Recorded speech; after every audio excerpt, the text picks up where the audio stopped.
السلام علیکم ورحمۃ اللہ وبرکاتہ. امید کرتا ہوں آپ سب خیریت سے ہوں گے. یقیناً میرا پیج وائس آف سید کے نام سے آپ سب دیکھ رہے ہوں گے. اس کو لائک کرنا، شیئر کرنا اور سبسکرائب کرنا ہرگز نہ بھولیں. وقتاً فوقتاً آپ لوگوں سے ملاقاتیں ہوتی رہیں گی.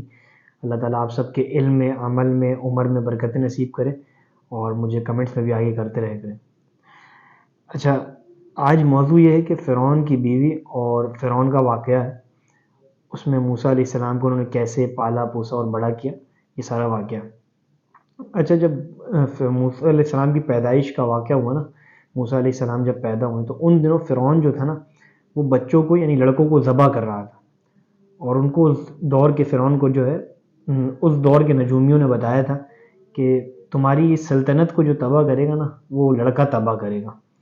تو ان دنوں وہ سارے بچوں کو ذبح کیے چلا جا رہا تھا. واقعہ کچھ یوں سنا اور لکھا، پڑھا دیکھا تو اس میں یہ لکھا ہوا تھا کہ موسیٰ علیہ السلام کی والدہ بڑا پریشان ہوئی. موسیٰ علیہ السلام کی جب پیدائش ہوئی تو موسیٰ علیہ السلام کی والدہ بہت پریشان ہوئی. موسیٰ علیہ السلام کی پرورش کے بارے میں سوچا.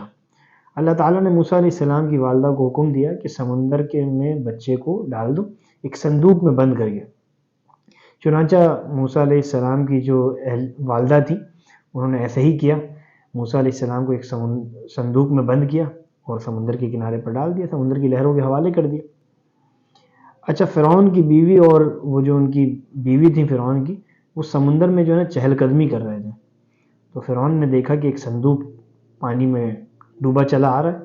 فرعون نے غلاموں کو اپنے اور اپنے جو وہ تھے یعنی متعلقین تو ان کو حکم دیا کہ جا کر اس صندوق کو لے کر آؤ. جب صندوق کھولا فرعون اور فرعون کی بیوی نے تو دیکھا کہ ایک بہت حسین اور جمیل بچہ جو ہے نا انگوٹھا چوستا ہوا یعنی اس صندوق کے اندر لیٹا ہوا. جب یہ واقعہ دیکھا تو فرعون نے اپنے متعلقین کو اور اپنے جو غلام تھے ان کو حکم دیا کہ اس کو قتل کر دو یعنی ذبح کر دو. اچھا، موسیٰ علیہ السلام، یہ فرعون کی جو بیوی تھی نا، اس کو بڑا رحم آیا موسیٰ علیہ السلام کی یعنی حسن کو دیکھ کر. اس کو بڑا رحم آیا. اس نے کہا ہم اس بچے کو پال پوس کر بڑا کریں گے. اس نے کہا یہ بچہ ہمارے لیے یعنی ہماری سلطنت کے لیے بہت اچھا ثابت ہوگا. اور اس نے جملہ کہا تھا، نسائی شریف کی حدیث بھی ہے اور اس میں علماء نے لکھا ہے کہ اگر وہ جملہ اس وقت فرعون کہہ دیتا نا تو اللہ تعالیٰ اس کو بھی ایمان کی دولت سے سرفراز فرماتے. لیکن بس اللہ کو تو ساری چیزیں معلوم ہوتی ہے نا، اللہ تو غیب کا علم رکھتے ہیں. تو فرعون کی بیوی نے اس وقت ایک جملہ کہا تھا، یہ بچہ ہمارے لیے آنکھوں کی ٹھنڈک بنے گا. تو فرعون نے اس وقت کہا تھا میرے لیے نہیں، تمہارے لیے بنے گا. تو اس طریقے سے کہا. تو موسیٰ علیہ السلام کی پرورش ہوئی. بڑے ہونے کے بعد موسیٰ علیہ السلام بڑے ہوئے. موسیٰ علیہ السلام کو نبوت مل گئی. جب نبوت ملی تو فرعون کی جو بیوی تھی وہ مسلمان ہو گئی. مسلمان ہوئی. اب موسیٰ علیہ السلام جو ہے فرعون کے مد مقابل ہیں، نبوت مل گئی. اب فرعون کو دعوت دی، بہت سمجھایا لیکن فرعون نہیں مانا. آخر کار فرعون کو جو ہے نا سمندر میں غرق ہونا پڑا. تباہ اور برباد ہو گیا جب نبی کریم وقت کے نبی کی بات کو نہیں مانا. جس نے وقت کے نبی کی بات کو مانا نا وہ کامیاب ہوا، جس نے وقت کے نبی کی بات کو نہیں مانا وہ ناکام ہوا. چاہے وہ نوح علیہ السلام کی کشتی میں جو لوگ آئے وہ بھی وہ کامیاب ہوئے، اور جو لوگ نہیں آئے اس وقت نوح علیہ السلام کی بات کو نہیں مانا وہ ناکام ہوئے. تو میرے عزیز دوستو، موسیٰ علیہ السلام کا کچھ واقعہ یہی ہے کہ موسیٰ علیہ السلام کی پرورش فرعون کے گھر میں ہوئی اور اللہ تعالیٰ کافروں کے گھر میں مسلمان پیدا کر دے. یہ سنا ہوگا نا واقعہ، ایسے ہی ہوا کچھ.